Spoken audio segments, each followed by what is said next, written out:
Oh, I'm on live. Hey, let me start the show. Okay, guys, hold on. Let me start the show. Let's get going. Okay. I didn't know I was going to be on live, so let's get started.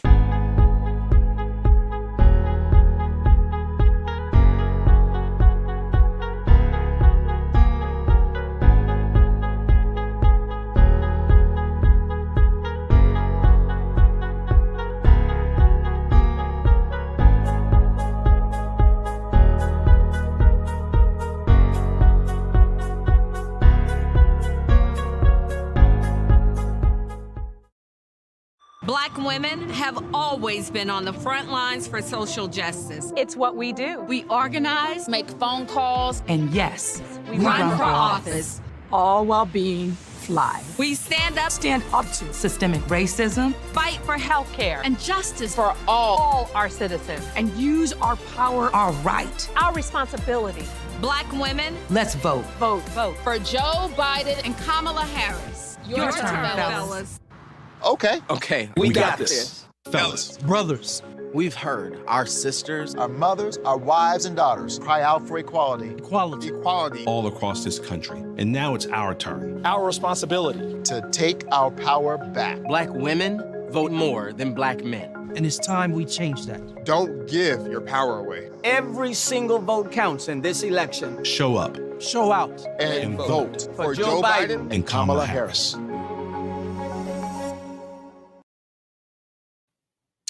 Hello, everyone. Thank you again, and welcome to Knowledge is Power Podcast Live on a Tuesday evening. And Knowledge is Power Podcast Live is a podcast, it's a platform, to share important information by educating Southeast Texas African American communities with vital information on health, education, local politics, business, and personal finance, and whatever you can think about, we talk about it. And let me bring on our guest tonight. And tonight we'll have the young Democrats of Southeast Texas, and I have Miss Frances Larkin and Richard Rosario and Cloney Ambrose III. And we'll just sit here and we're going to get started on our Tuesday night show. Our guest, my co-host, of course, we just talked about that. She's not here, but she'll be here soon. We're talking about reaching out to all our young voters from the age of 18 to 25. And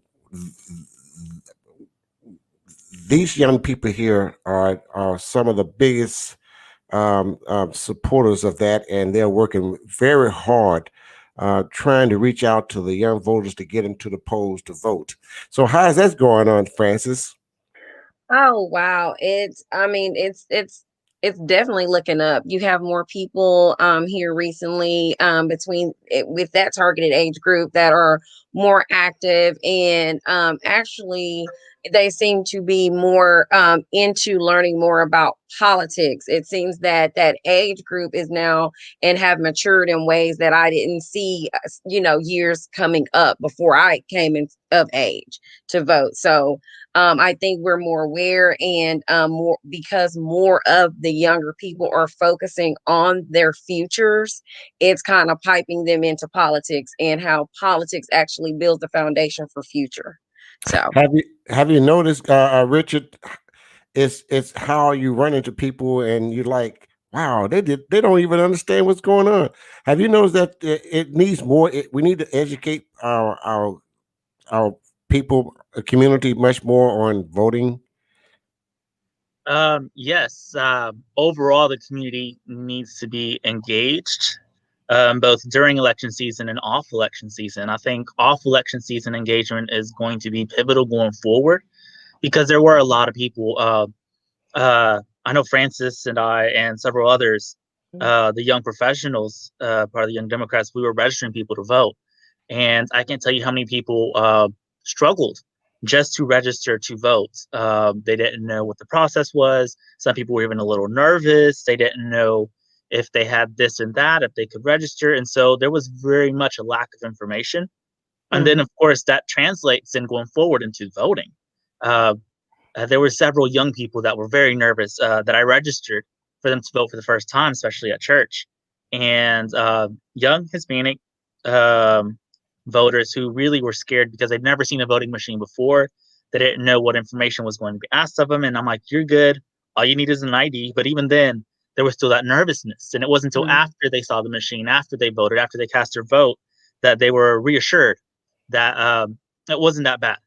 But still, going down the ballot from top to bottom, when you start with president and you end up down with like constable, if you're in precinct 1, that is a lot to research. And if you're looking at 2 names, it's no longer straight ticket. So that research, that education, what each one of those positions does become very important, so that we have informed voters that actually make it all the way down. So in the Hispanic community, what is the voting trend there? We have more people voting and a lot more young people. And I was very proud that a lot of the young people that I have been registering during the past 2 years, they might have voted in like the city council election or even the midterms, but they were very excited to vote in their first presidential election, and to see them continuing to vote and to start seeing those fruits of the young people voting. That made me very proud that our young people are engaged. Like Francis said, this younger generation has matured differently. I know for us, the millennials, our sort of maturing moment was 9/11, more or less. We saw 9/11 on television, and it really changed the way we looked at government and we looked at the world. But for this Generation Z, their turning point was more or less Sandy Hook. And then from there, the school shootings, they continued. And so you had shootings like Parkland in Florida. And it's no mistake that those young people that were in high school now are voting at the presidential level. They managed to push exponentially the amount of young people at the polls. And so as far as like young Hispanic groups, young Hispanic voters here in the area, they're going to be the ones that I believe are going to create that shift in the community that goes from somewhat apathetic to now more engaged and more driven. Right. So now Sunday, I had a young man, a Hispanic on, and we talked about it, right, Cloney? And he was saying that a lot of the older Hispanics still don't understand he said they're voting straight down the middle, and because there's the younger ones voting Democrats and the older ones are voting Republican. So how can we change that and get them to understand what they're voting for? It really is going to come down to information and showing up. Our Democratic candidates, this go around, they were very involved, very engaged. And the good thing is that they were, I guess for them, is that they were incumbents. However, if you get voted on and we only see you every 4 years, we're not going to really engage you. And what I can say is that the Republicans have been making ground, especially in the Port Arthur area, with those older folks, that they're reaching out, they're making them feel important, they're giving them sort of the campaign literature and everything, and then they show up when it's not election season. So once they're on the ballot, they're like, okay, I know this person, this is who I'm going to support. And looking at their structure right now, they even have a Republican conservatives group of Hispanic people. And so it's a Hispanic conservatives group. And so in order to change that, Democrats are going to have to be more present off election season. But also it comes down to information, how we're getting that information across. We do see a lot of sort of those fake news memes that more or less go both ways. But us younger people, because we have access to, or we're always on our phone. So we're always on Google, we're always on Twitter, always on Facebook, Instagram and Snapchat are the new ones. Now there's TikTok, there's even Twitch that does live. We're able to look at that information and see that, this is something that's obviously fake.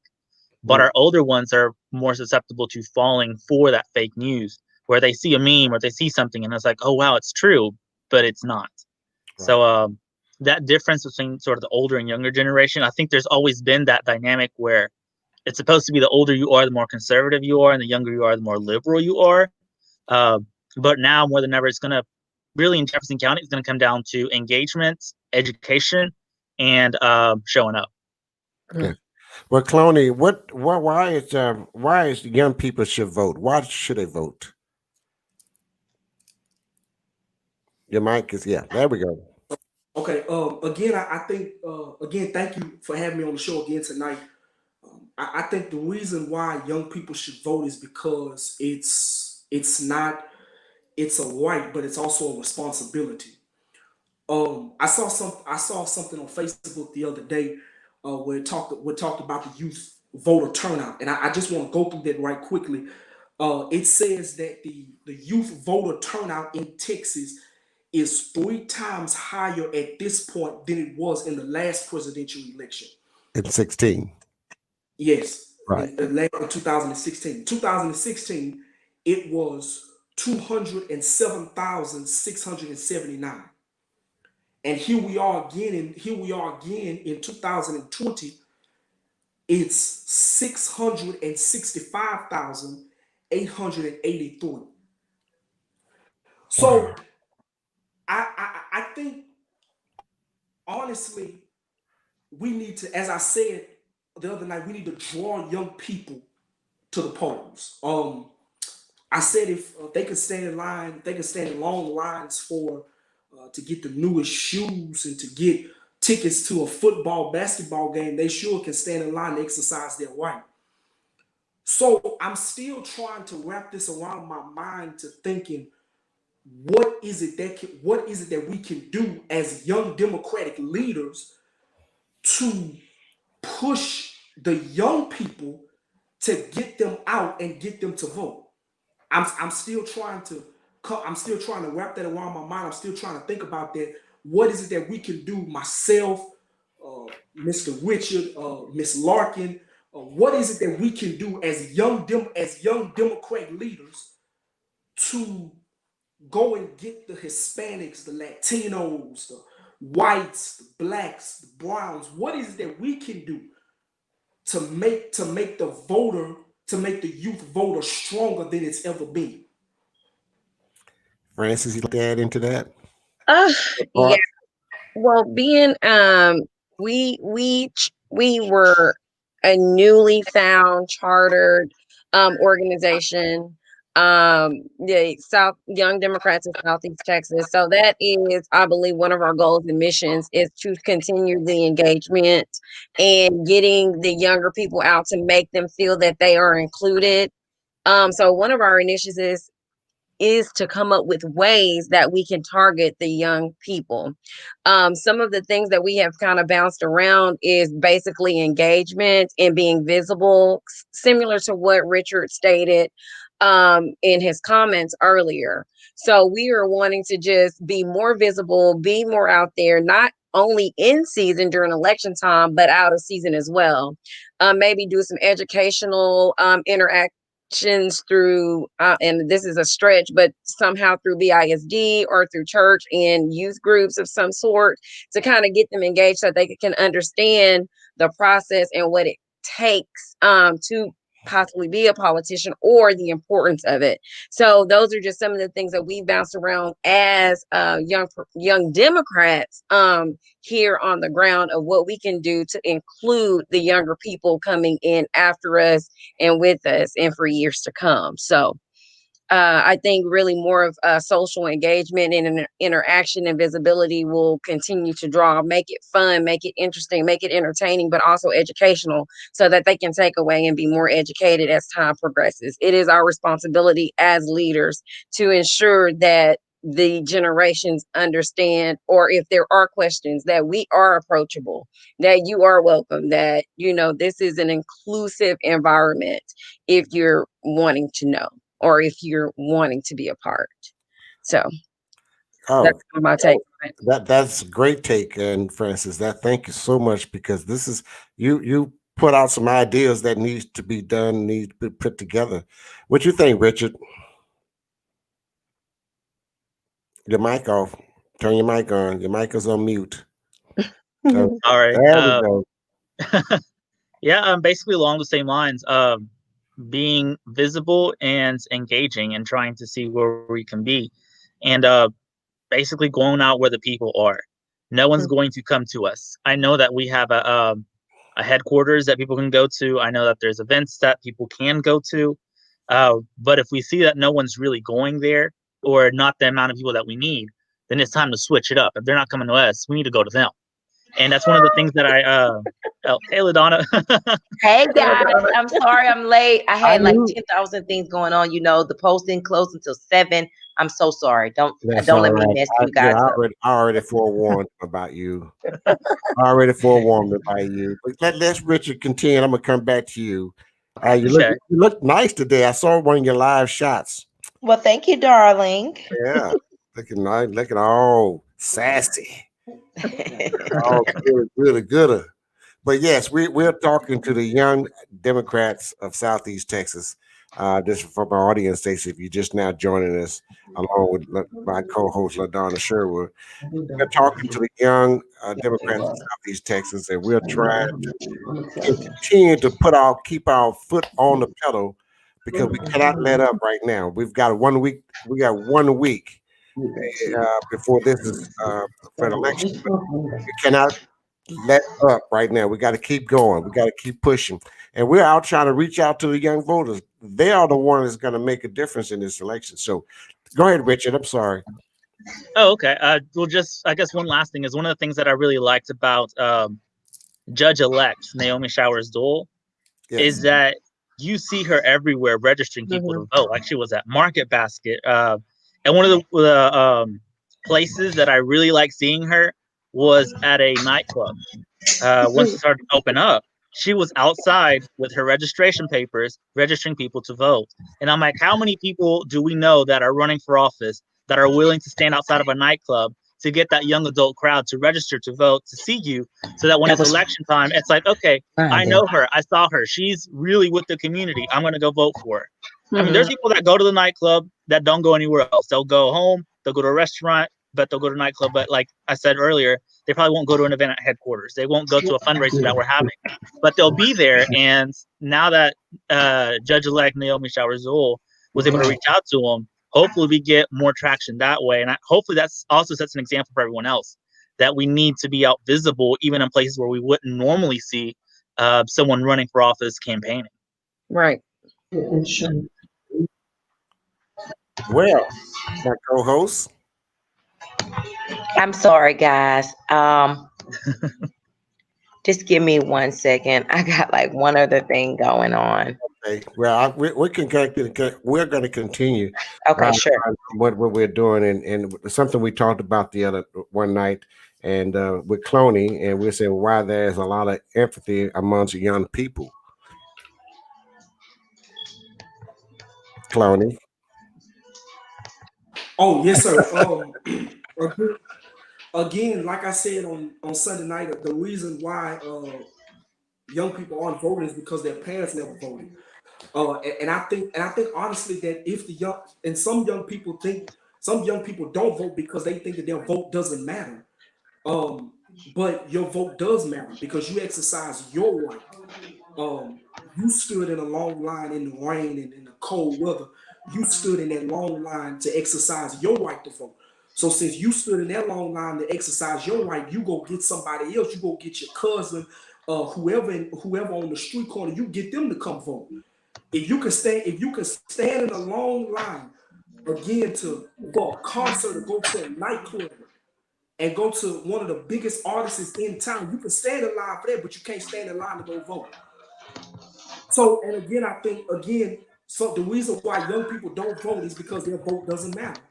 So I think that every person on this panel needs to educate the young people that their vote does matter, and their vote is their voice. And we have to just keep pushing. We have to keep pushing and keep pushing until victory is won. That's it. That's all we can do. Now, can I go to my co-host? Okay, guys, let me tell you. You guys know me. I'm out in the community trying to make sure that I'm doing everything possible. I'm trying to pull you guys back up. I can't see you. Can you see me? We can see you. Mm-hmm. Okay, wait. I don't. Something's going on with my screen. You guys hang on. We see. I don't know how to work. I'm on a new computer for now. Okay, but anyway, let me tell you guys what I'm working on. I guess you guys can see me. We have a bunch of young voter push that we are working on. I spoke to Joseph earlier today, and he's the head of the Democratic Party here locally. And we're thinking about doing something at Lamar just to try to get out the vote with the young people in the dormitories and just going and door knocking and wondering if they voted and getting them out to the polls. I'm looking forward to that. I know that it's a bunch of pushback for why the young people aren't voting and they don't feel like their voice matters. And I've been hearing a bunch of things that they don't feel like they feel like elections are rigged, and they feel like elections are already predestined by some higher powers, and there's some like sort of deep state people that are controlling the elections, and their vote doesn't count and their vote isn't going to matter and they're not going to affect any change. And what I always say is start at the local level. If you don't feel like nationally or statewide those elections matter, start on the local level. If you break it down to the brake pads, then you can make it plain. Start with people that you can touch, that you can see, that you can access, that you can go into their office, that you can physically get with them and talk to them and have a conversation with them. So if you don't want to vote for the president, or you don't want to vote for the state representative, or you don't want to vote for Congress, or you don't want to vote for that, start with the sheriff. Start with the constables. Start with the people that you can actually physically touch, JPs and people that are in your community, city council, things of that nature. Because oftentimes what we find is that young people feel a certain way about elections, but I would argue to the contrary. You have two powers in this lifetime. Two powers: buying power and voting power. Your buying power is where you spend your money. It's who you spend your dollars with. Them greenbacks don't have no colors. It don't care nothing about where you spend it at. All it matter is what's the denomination on that dollar. Okay? And your voting power determines who's gonna be in positions of power, effective change, and determining the legislation that's gonna trickle down, that's gonna affect your day-to-day life, whether you want to believe that or not. So I feel like this: your voting power is where you can really make a change, because hey, if you don't like what they gotta say, Beaumont is over 50% black. Guess what we can do? We can cut you off. Okay, head roll at any level of government. If we don't like what you're doing, we don't like how you got it going, we don't like what you represent, we don't like what you stand for, we don't like what you're saying, your head can roll, baby. We slicing heads. This time it's war. It's war, and we mean war. Now, I don't know how anybody else feel, but I feel like the young people feel like it doesn't really matter. I tell you one thing, I got your back. I'm standing with the young people at any denomination, whatever they got going on, whoever they want to run, whatever candidates that they see fit, I'm here for it. And I'm super excited. I don't know what you guys have been going back and forth about what the young voters, but I feel like young voters don't feel like they have a voice. They don't feel like they can affect any change, and they don't feel like it's going to matter. But I would argue that if we get together, nothing can stop us. Nothing can stop us. And I'll interject just a bit. I agree with everything you said 100%, and I love the way you put it.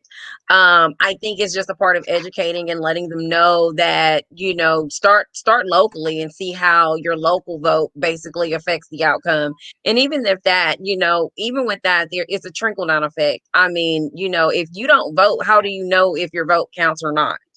Right. At least exercise your right. Start there with the right, and then go further. You don't know if it's going to matter or not unless you exercise it. And if we exercise it in mass numbers, then we can make a lot of noise. And so it's just basically getting them to see, kind of empathizing with them, understanding where they're coming from. Let them know that we understand how that may seem that way, and that it's a long-term effect. It's not automatic.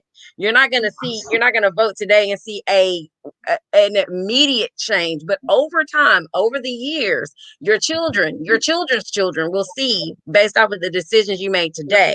So that's just the picture that we have to paint. We live in a microwave society. I'm the same way. I want my answers now.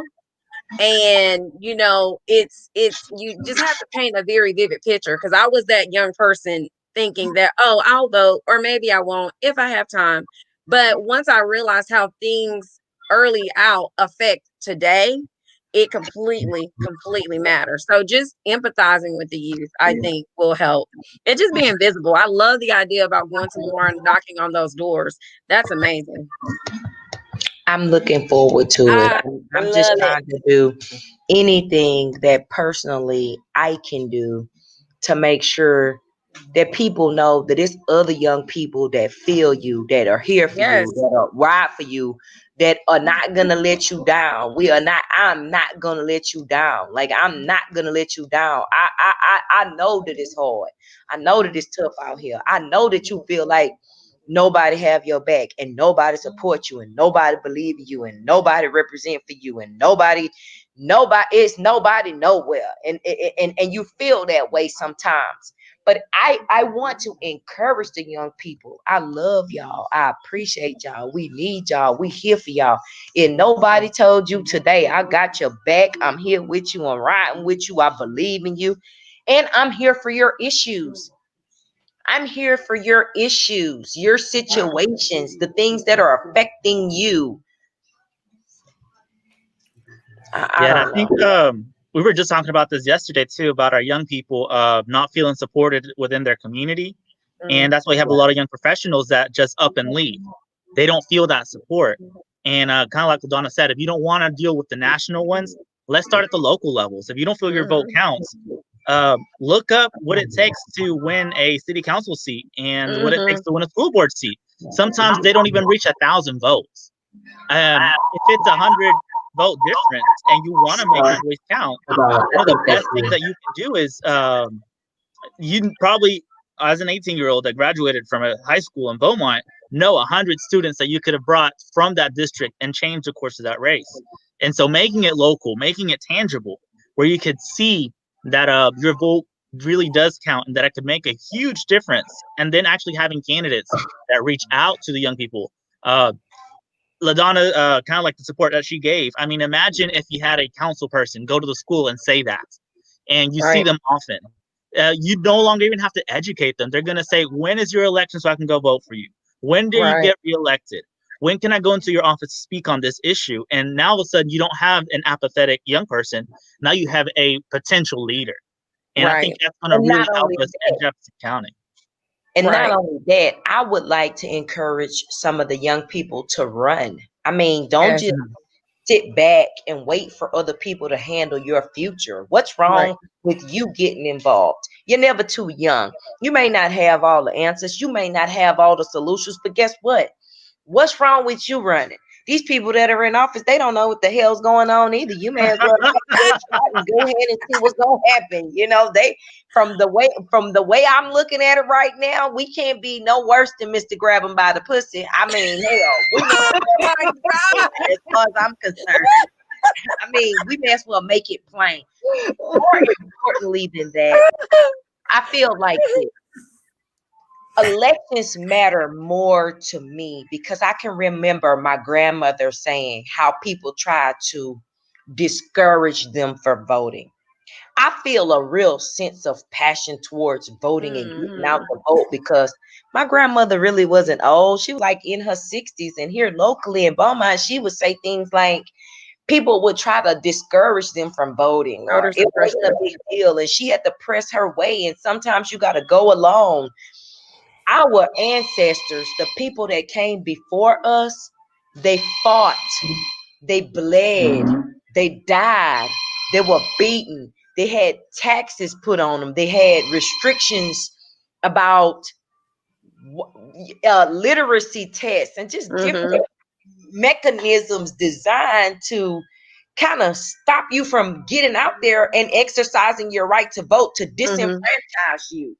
How can you spit in the face of those people who came before you, who paved the way for you to have the opportunity for you to sit on your hands and twiddle your thumbs and say you're just not gonna do it just for the sake of what you feel like they're gonna do? I know that one time we were 3/5 of a person. I know at one point we were shadow, considered human cattle. I know that at some point people were sick with dogs and hoses and hung by trees. I understand all of that. But today, you can walk into a polling place if you are concealed carry with your gun in your pocket and go up to the polls and vote. For you not to exercise that right, to me, that's like spit in the face of the people that came before. It makes no sense to me. I can't understand it. I will not accept it. I will not stand by and sit down idle while I have a voice. This big mouth that I have right now, you can please believe I have called everybody in my cell phone today. Tomorrow, I'm going to really call everybody because I'm leaving for Hawaii and I'll be gone on Thursday and Friday. Baby, everybody that I can hit to get to those polls today and tomorrow, you can please believe I've been on their phone and in their face and calling them and their mom and them and whoever else, because I'm not going to give up. I'm not going to bend. I'm not going to bow. I'm not going to take down. And I feel like we need it now more than ever. Now that we have the orange agent in chief in office and he's doing the unthinkable, it's time for us to show up like we've never shown up before. With his lying ass, huh? With his lying ass. I can't lie more. I can lie like a rug, babe. He's good too. He's professional. Let me tell you, and he's convincing. He is actually convinced. Yeah, he has me sometimes thinking. Well, if you don't know, he will convince you. Right. Yeah, if you don't know your doctrine, I have talked to Black people and young people who actually say, well, he's done a lot for prison reform. Baby, that was Obama's prison reform plan. He just expanded on it. Or he's done a lot for healthcare. Baby, he ain't done nothing for the Affordable Care Act. That was Obama's healthcare plan.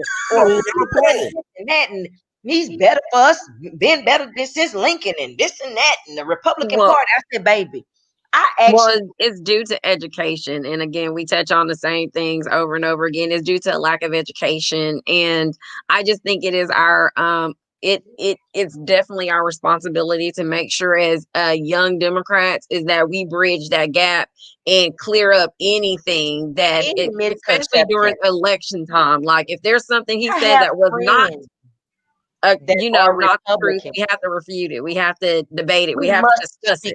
I have friends that are Republicans. And you know what I tell them? I put them on the spot. Your Republican Party that used to be having values and used to have an actual party platform and used to be, your Republican Party has been hijacked, sir or madam. Your Republican Party is not even the Republican Party of old. Your party don't stand for nothing but Trump, and he done made a fool out of each and every one of y'all and made you kowtow to things that you probably would not have done in the previous administrations. You would have never accepted some of the things that you have now been forced to accept just to say that you're a Republican. You're not a Republican. You are a Trumpican, and them Trumpicans is, you know what? I'm not gonna say what Hillary said, but it is no longer the Republican Party. I think that they should take their party back and they should start by stopping the lies and stopping the foolery that have taken over the Republican Party. I have a bunch of Republican friends that I love and I adore that, we could disagree on policy ideology, but you can't disagree on foolishness that's not even true. I mean, alternative facts, is that even a real thing? Or is there a such thing as an alternative fact? I don't know where these people come up with this foolishness. I'm so upset with the Republican Party, and I have a bunch of Republicans that I love, that I hold dear. I don't know how they can sleep at night with Trump leading the Republican Party. I just don't understand it. It's definitely disheartening. They should be ashamed of themselves. Yeah. I think about the same thing. I said, how can you just sit back and just be? Well, I just like I like his policy. What policies? They don't know. I like his healthcare. What healthcare? He has no plan, people. I like that he got these judges elected, or I like that he got a Supreme Court justice elected, and all of that is true. He did do that, but at what expense? Right. I mean, everything has a cost involved. Y'all have sold y'all souls for a jelly roll. This is not cool. I'm telling you, it's something, and he doesn't have no substance. So tell me, let's talk about. Oh boy, we really getting going. We going now. Rolling tonight. Hey guys, if you're watching Knowledge is Power podcast, we're live. We're live on Facebook and YouTube. And if you want to come back and look at a show again later on, if you don't have time, please watch us on YouTube, or you can get this copy and you can make it live everywhere you want to take it. Share our page, because we're just talking about educating the public, educating the community of Southeast Texas, and we all need education. And right now I have the young Democrats of Southeast Texas. We're just briefly going over some things that needs to be known and be said. We're close with my co-host LaDonna Sherwood. Hey, she edgy at times, but she right on time. What you think, Francis? Oh, she's terrific as usual. I thoroughly enjoy LaDonna. Yeah, that's my girl. That's my girl. Well, Cloney, let's talk about local politics. Let's talk about local politics and the election. How's it going in Port Arthur? Do you know anything about it? Well, I do. I don't know the numbers off the top of my head, but I know that we're voting. They're voting, and we just got to keep pushing people to get out and vote. And that's I just keep saying that we have to vote Donald. We have to vote Donald Trump. We have to vote Joe Biden in and Donald Trump out. I just think that just Now keep pushing people to vote. you also have our local voters, our local election, isn't it? City election. Yes, we're having two elections. We're having the national election, and we're having the city election. So Uh it's huh. we're literally just maintaining two elections right now because the city election the city election was supposed to be on May the 2nd, but COVID-19 pushed that back. So we're doing that. The city election is going to be November the 3rd. So with the national election and the city election, we're pushing all of that at the same time. So it's Francis, just we how, one city but two elections. right. So I think that Well, it's really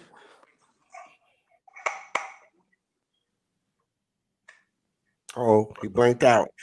Francis, how's the Jefferson County election going on here in Beaumont? How's the counts? Anyone know what the county is right now, or how we compare to uh 2016?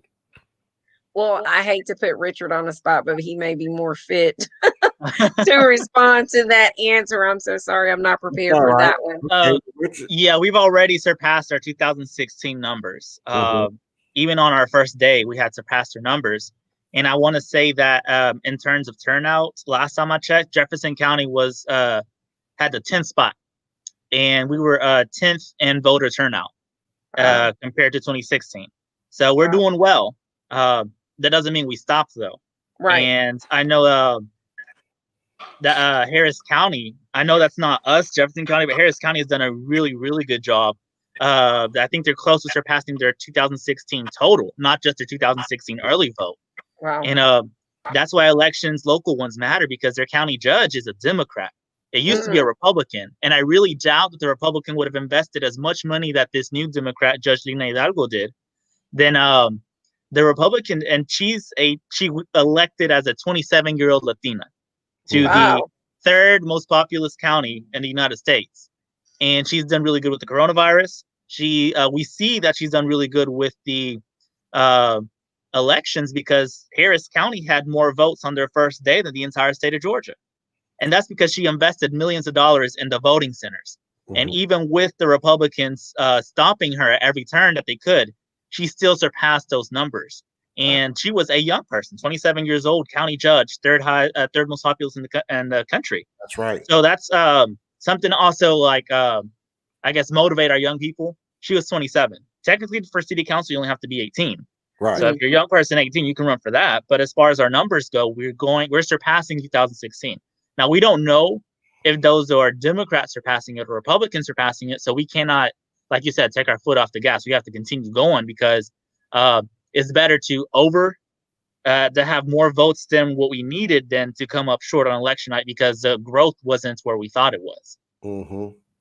So we, like I said earlier, we can't take our feet off the pedal. We got to keep it on the gas, keep it going all the way to the November the 3rd. Friday is the last day of early voting, people. Mm-hmm. And we want you to vote now. Do not, please, do not. If you watching this show, please, if you're gonna mail in your ballot, today is your last day because it's not going to get in by November the 3rd.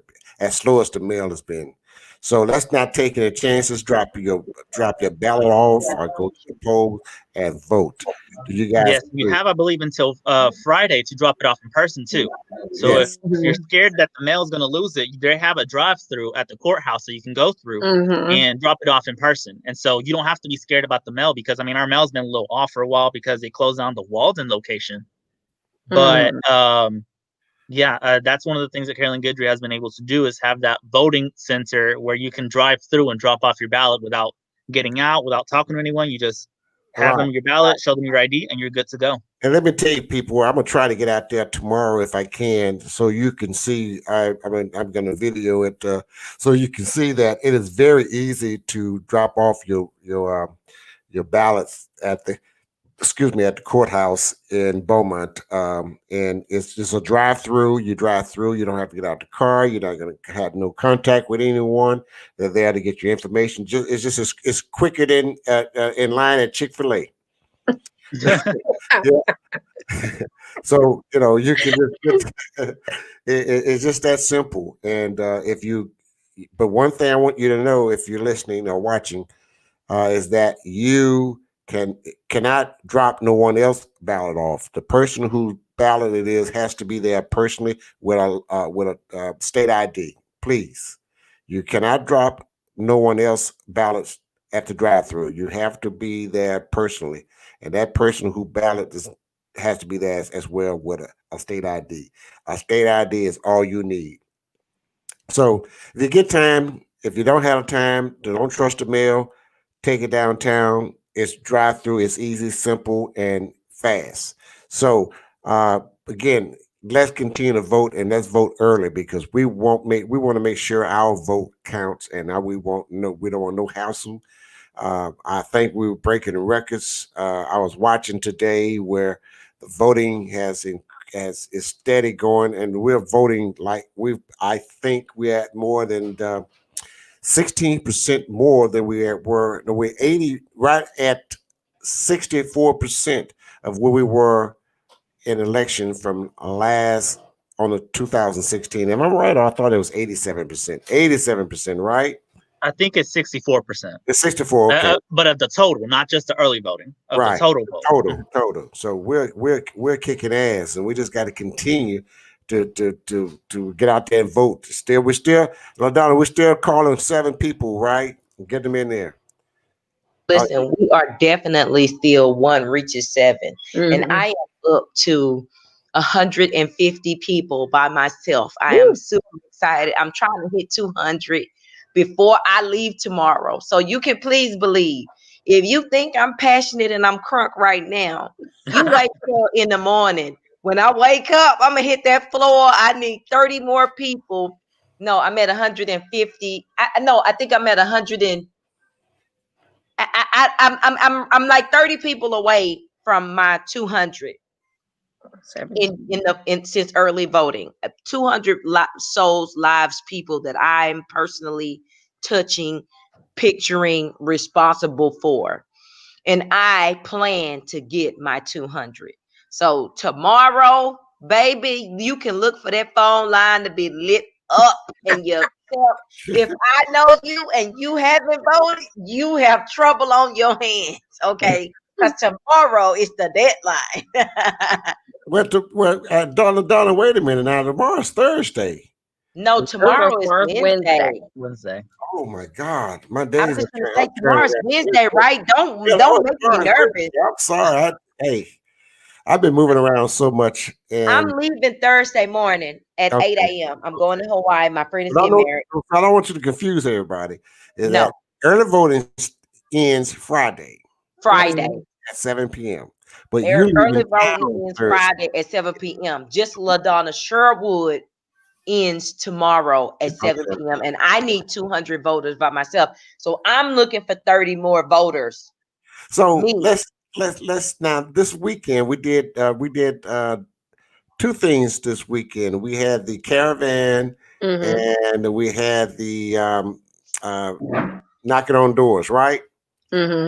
So how did that go on? How guys? I mean, I know all these guys participated in it. How did that go on? Let me tell you, the riding with Biden was huge because oftentimes what we see is a bunch of Trump people, they caravan on the beaches, down the street, they ride with their Trump flags, and you never really see Biden supporters doing that sort of, I mean, we support Biden, but we're not.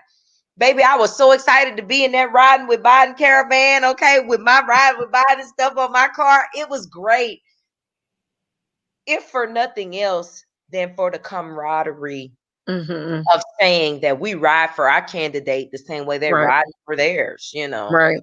Even though we don't carry the same vitriol and hate speech and anger and animosity, ours was more of a dancing, singing, happy incorporation. Everybody come together. We're super excited to welcome new people. They don't want new people. They don't want you in their caravan. They don't want you. They are not inclusive. We were all inclusive. Everybody. If you're excited, we're excited, and you can join us. I think that event was huge, but what we really need is the young people. I can't implore you guys enough. Last night, James Payne said it best. There are 15,000 young voters registered to vote in Jefferson County that we haven't tapped. That's 18 to 25. 15,000 voters that we haven't began to even remotely touch, as far as inspiring them and imploring them and whatever we can do to get them out to vote. We're just not doing it. We just haven't reached them. Either they don't like you, they don't believe you, they don't trust you, or what all manner of evil that they haven't supported us and what we believe in. We have to go out into the highways and the byways and the hood and wherever they may be found and implore them, encourage them, and massage them into coming out. We need you. That's why I made the video earlier. I made it was a heartfelt video for me because I wanted to let the young people know that we do love you. We need you. We appreciate you, not just during voting time, but young people, you guys matter because these decisions that are being made are not going to really affect us older people so much. It's going to affect you and your children, you and your future, you and your generations to come and your legacy. We're going to get old. If we done the right things, we're going to be okay. But if he starts getting rid of Social Security and Medicaid and housing and food stamps and everything, and I mean, just a bunch of things that sometimes when you go through struggles, you may need. These are the things that sometimes keep you afloat when you run into a rough patch. I'm not saying that it's necessary for everybody, but who doesn't want that net of security? Who doesn't want to, after working 30, 40 years, to be able to file for Social Security? You can't do that under a Trump administration. He said that, he don't pay taxes. So there'll be no money to put into these programs, right? I mean, hell, if nobody's paying, if we were all as smart as him, hell, nobody would be paying taxes. We would all pay $750. Yeah. I think we should leave with that when talking to the youth. Right. Right. I mean, there'll be no money in these programs. Hell, if we all pay $750 for the year, I mean, that would be great for me. I wish they signed me up for this $750 plan because that would be perfect.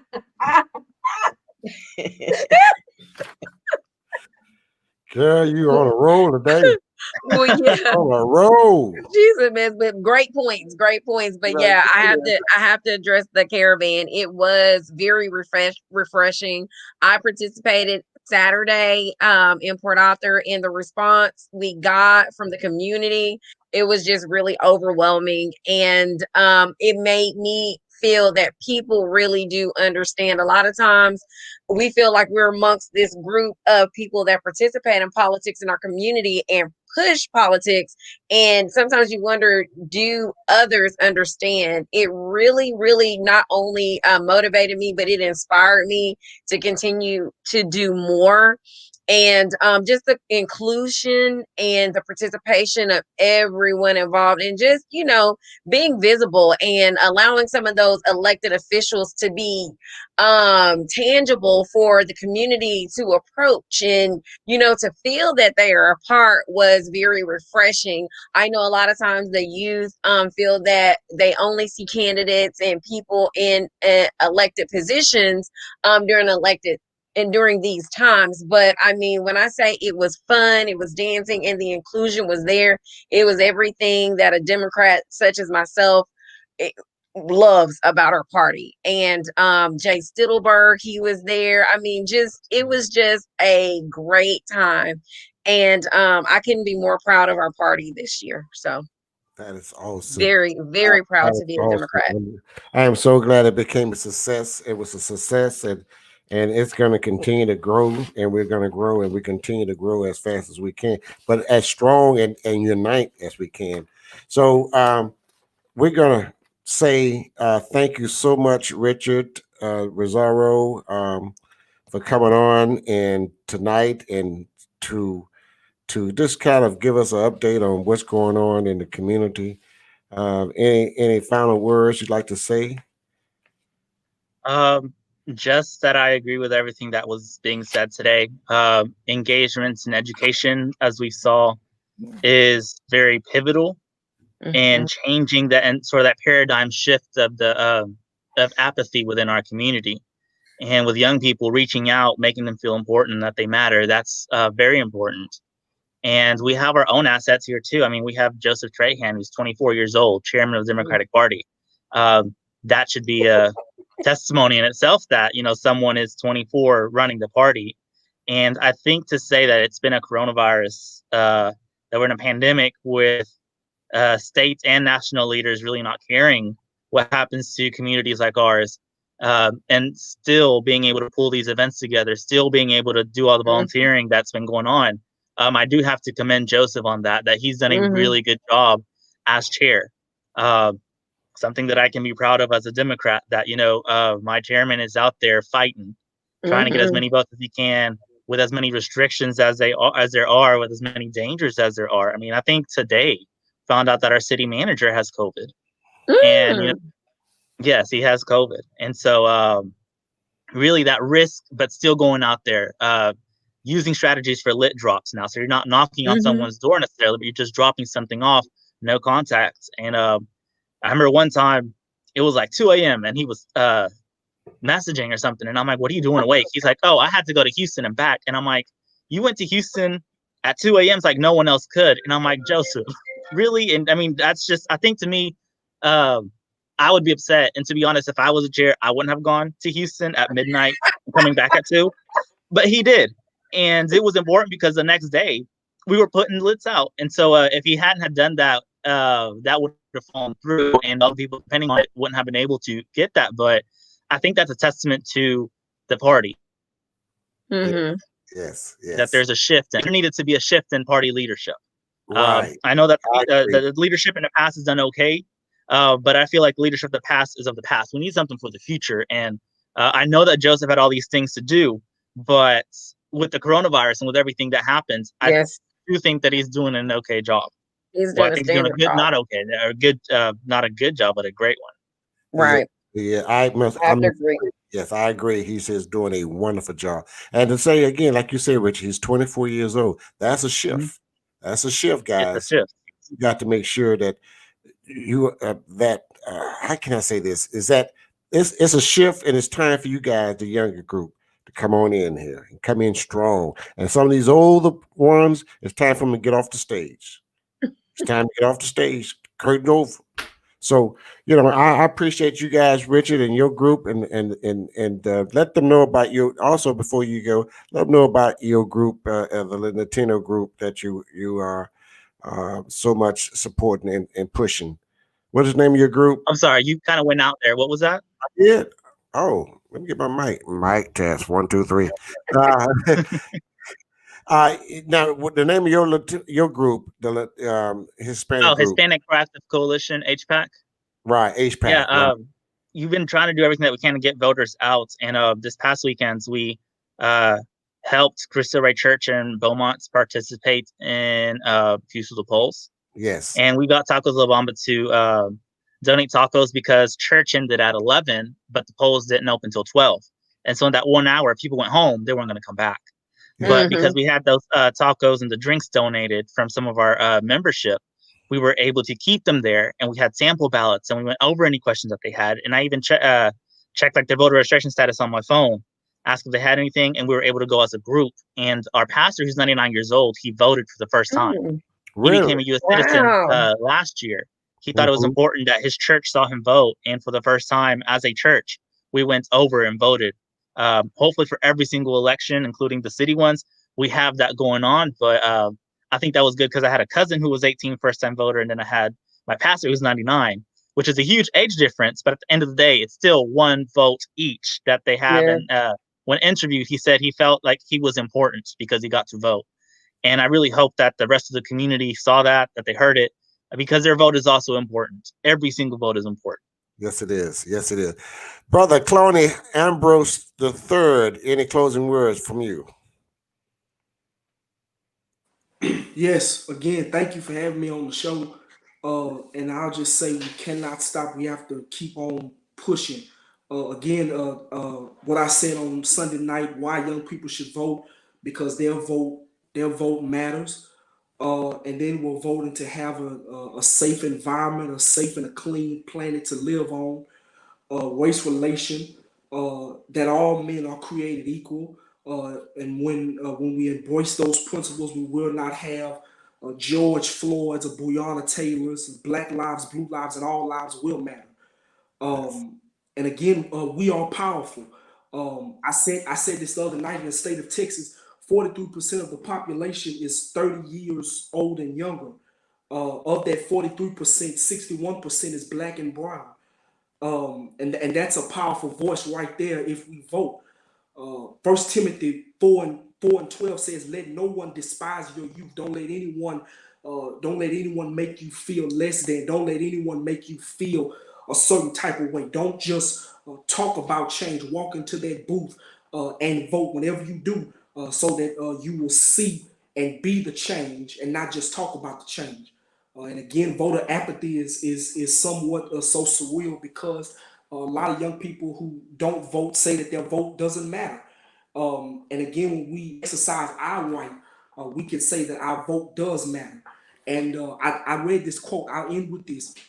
Arma Baumbeck says, "When I stand before God at the end of my life, I would hope that I would not have a single bit of talent left. And I could say, God, I used everything you gave me." When each and every one of us on this platform stands before God at the end of our journey, we would hope that we would not have a single bit of talent left, and we could say, God, I used everything that you gave us.